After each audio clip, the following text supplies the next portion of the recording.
যাই হোক, আমার ব্লগ করার কথা ভুলেই গেছি, অনেকদিন এডিট ফেডিট করা হচ্ছে না, ব্লগ করা হচ্ছে না। যাকে তো কালেজ ভ্যালি একটা নতুন জায়গায় এলাম, অনেকদিন ধরে এই জায়গাটা যাওয়ার ইচ্ছা, মানে এই দিক ওদিক করে আর হয় না। রয়েছি কানান হোমস্টেতে। কানান, ওই যে রডোডেন্ড্রন হয়ে রয়েছে হোয়াইট কালারের, খুব সুন্দর হোমস্টেটা, ভীষণ সুন্দর। রুমের ভিডিও একটা আছে, করেছি, সেটা দেখাবো। আর আমরা ওই কটেজগুলোর বুকিং পাইনি, তো এইখানে রুমে রয়েছি। এই রুমগুলো খুব সুন্দর। ও বাবা, শুয়ে শুয়ে আছে। আমরা একটু হাঁটতে হাঁটতে বেরোবো। আমাদের হচ্ছে যে ট্রেনের টিকিট পাওয়াটা নিয়ে এত সমস্যা হয়েছিল যে আসার কথা ছিল অনেকে, তারা বাসের টিকিট করেছে, বাসেরটা ক্যান্সেল হয়ে গেছে, মানে যা ইচ্ছেতেই হয়েছে। আমরাও ভেঙে ভেঙে এসেছি। আমরা প্রথমে বারসুই এসেছি, বারসুই থেকে একটা ট্রেনে এসেছি, কিন্তু আমরা ভেবেছিলাম ওই জার্নিটা খুব কষ্টের হবে, কিন্তু ভীষণ কমফোর্টেবলই ছিল, কোনো অসুবিধা হয়নি। রাধিকাপুর যে এক্সপ্রেসটা, যেটা বারসুই আসে কলকাতা স্টেশন থেকে ছেড়ে, ট্রেনটা বেশ ভালো ছিল, বেশ ভালো ছিল। রবিদা কবে থেকে আলাপ, আমার থ্রু দিয়ে কেজিএল গেল, আরও ট্রেক করলো রানীসুই, দায়রা বুগিয়াল, বাট আমার সাথে দেখা হলো এই প্রথম। তো ওয়েদারটা এখন ফগি ফগি হয়ে গেছে, এবং সব থেকে ভালো হচ্ছে যে রাধিকাপুর এক্সপ্রেস থেকে নেমে আমরা বারসুইতে আমাদের বেশিক্ষণ ওয়েট করতে হয়নি। একটা দিল্লি কামাখ্যা স্পেশাল ট্রেন ছিল, পুরো ফাঁকা ছিল, উঠে গেছি আমরা। সকাল 7টার মধ্যে পৌঁছে গেছি এনজিপি, আর এখানে পৌঁছে গেছি 11টার মধ্যে। তাও এদিক ওদিক দাঁড়িয়ে ব্রেকফাস্ট সব সেরে আস্তে আস্তে লাঞ্চও করে নিলাম। লাঞ্চেও ভিডিও করলাম না, আমি সব ভুলেই গেছি ভিডিও করার কথা। তো একটু চারপাশে হাঁটতে বেরোবো। খুব সুন্দর হোমস্টেটা। আর দিদির সাথে কথা হয়েছিল, খুব সুন্দর ব্যবহার, খুব সুন্দর।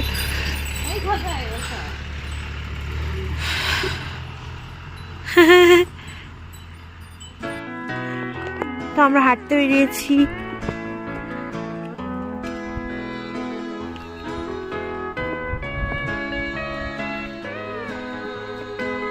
না, হোলিতে আমরা একটু আবির খেলে নিয়েছি, কিন্তু আবির খেলার ভিডিওটা এরকম ভাবে করলাম না।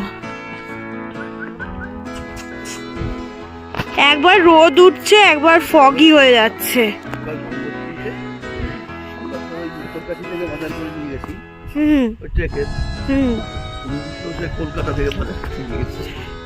কলকাতা থেকে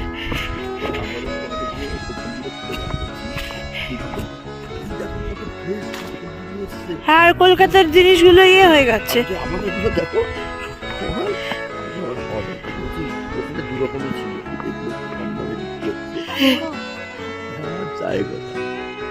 কি সুন্দর এই জায়গাটা। হ্যাঁ, দৌড়া দৌড়া তো তো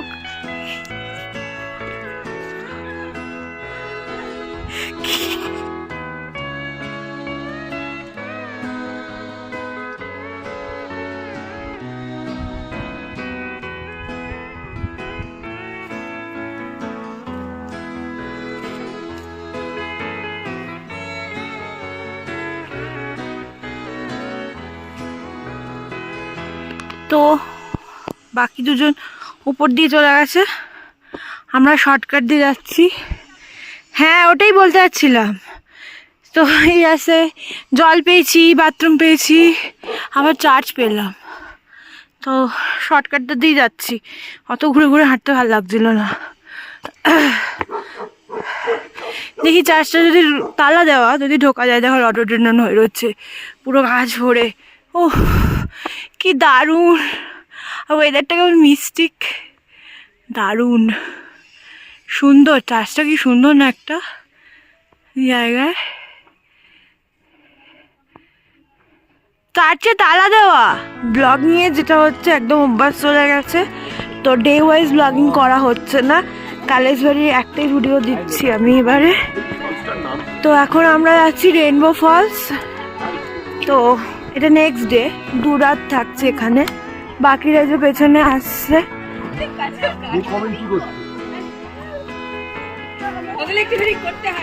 আর এই যে ওরা দুজন গাইড করে আমাদের নিয়ে যাচ্ছে, ঠিক আছে। আমরা এই দিক দিয়ে রেইনবো ভ্যালিতে গেছিলাম, এখানে যে টি গার্ডেনটা আছে কলেজ ভ্যালি, আর আজকে এখান দিয়ে আমরা যাচ্ছি ফলসে। ফলস যাওয়ার রাস্তাটা দেখতে পাচ্ছ, খুব সুন্দর।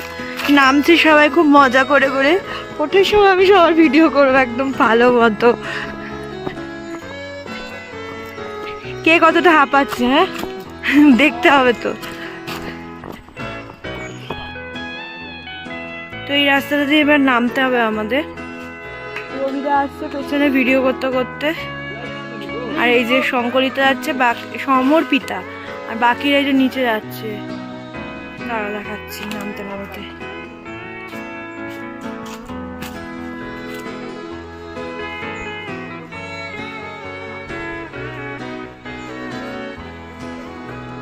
খুব সুন্দর জায়গাটা, পাখির ডাক আর আমরা কয়েকজন, ভীষণ সুন্দর, অভূতপূর্ব। মানে কলেজ ভ্যালি একবার তো আসা উচিত, নর্থ বেঙ্গলের বিভিন্ন গ্রামের মধ্যে এটাও একটা ডেস্টিনেশন হওয়া উচিত। আর কলেজ ভ্যালি এলে অবশ্যই ওয়াটারফল ট্রেকটা করা উচিত। ট্রেক না, আমি হাইকিং বলবো এটাকে। আর ওয়াটারফলসটা তো দারুণ, এটা দার্জিলিংয়ের হাইয়েস্ট ওয়াটারফলস, নিচে গিয়ে দেখাবো সেটা।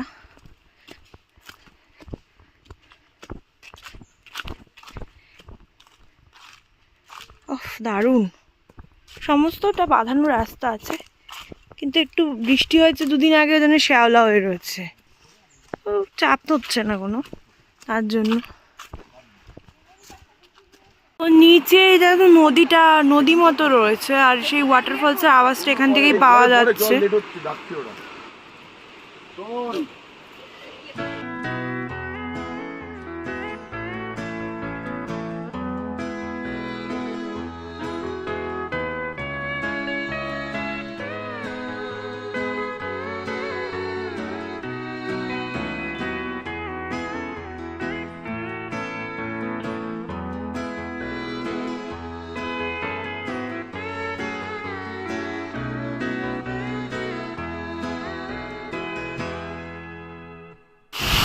তো এই যে ওয়াটারফলসটা, যেটার জন্য এত পরিশ্রম করে এতটা রাস্তা নামা আর কি। আমি তো স্নান করছি। তো গাড়ি করে সোনাদা দিয়ে ওখানে আসা যায়, ওই ব্রিজটা দেখা যাচ্ছে, ওইখান দিয়ে আসা যায়। আর এখান দিয়ে এরকম চাতাল করে দিয়েছে, বানিয়ে দিয়েছে, কি করে দিয়েছে জানি না ভাই। লোকজন এসে নোংরা করছে।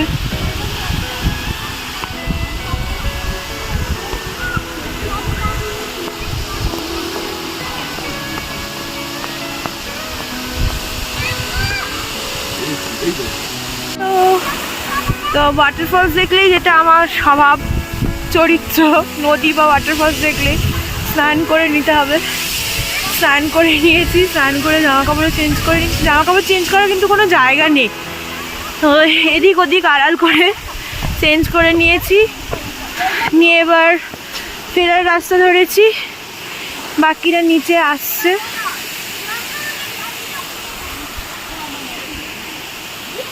বাকিরা নিচে এখনো ফটো তুলেই যাচ্ছে। আমি তো বিশেষ ফটো তোলার কিছু পেলাম না, আর রেইনবো দেখা যাচ্ছিল না, তো ভেজাটাই, মানে স্নান করাটাই বেশি ভালো লাগলো। সেটা করে নিয়ে এবার হাঁটা লাগিয়েছি।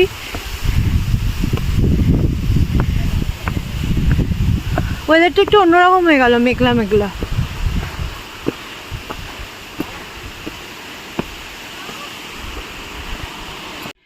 তো আমি অনেকটা এগিয়ে গেছি, মানে অনেকটা বলতে প্রায় আধ ঘন্টা মতো এগিয়ে গেছি। ওরা নিচে আস্তে আস্তে আসছে, ওঠার সময় আস্তে আস্তে উঠতে পারি না, যদিও উঠি, লোক মানে সঙ্গে গেস্ট থাকলে উঠতে তো হয় সবাইকে নিয়ে। বাট এবার বাচ্চা দুটো আছে যারা গাইড হিসাবে গেছিলো, আর এটা চেনা রাস্তা, একদম মুখটা দিয়ে বেরোলেই গাড়ির রাস্তা এরকম। তো আমি আর 5-10 মিনিটে পৌঁছে যাবো হোমস্টে, ওরা আসুক। আমি একটু দাঁড়ালাম, কিন্তু ওদের কোনো আওয়াজও পাচ্ছি না, অনেকটা দূরেই প্রায়। তো আমি একবারে হোমস্টে চলে যাচ্ছি।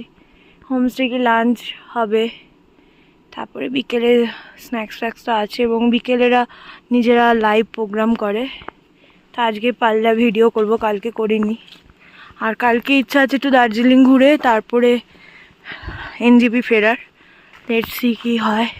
আর এবার তো ডে 1 ডে 2 করে বললাম ভিডিও করব না, একবারই করে নেব। আমার এইরকম আলাদা হয়ে গিয়ে মাঝে মাঝে এই নির্জনতাটা উপভোগ করতে খুব ভাল লাগে। আমার পায়ের শব্দ, হাওয়ার শব্দ, গাছের পাতা নড়ার আওয়াজ ছাড়ার কিছু নেই। দারুণ লাগছে। চলো হোমস্টের দিকে যাই এবার।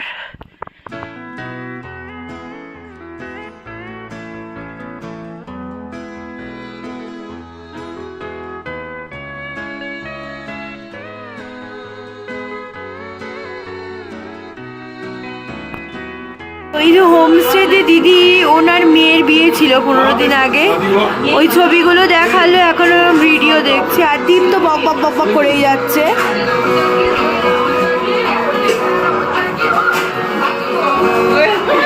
দাদা ভীষণ সুন্দর, এই হোমস্টের পরিবেশটা আমার দারুণ লেগেছে।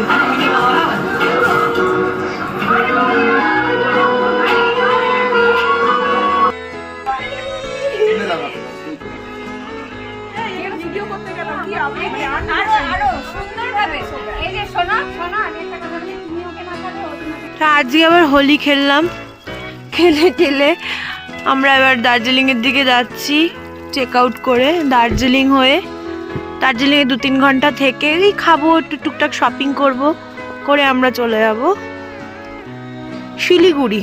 কারণ আমাদের ট্রেনের টিকিট ক্যান্সেল হয়ে গেছে, আমরা যাব বাসে করে।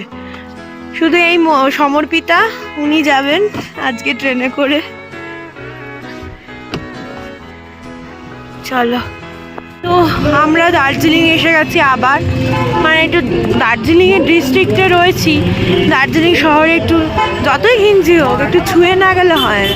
বিশেষ করে আমি যেহেতু কলকাতা থেকে একদম শপিং করি না, আমি এরকম দার্জিলিং, ঋষিকেশ, মানালি, ম্যাক্সিমাম জিনিস যদিও মানালির আমার, তো এখানে সব আসি।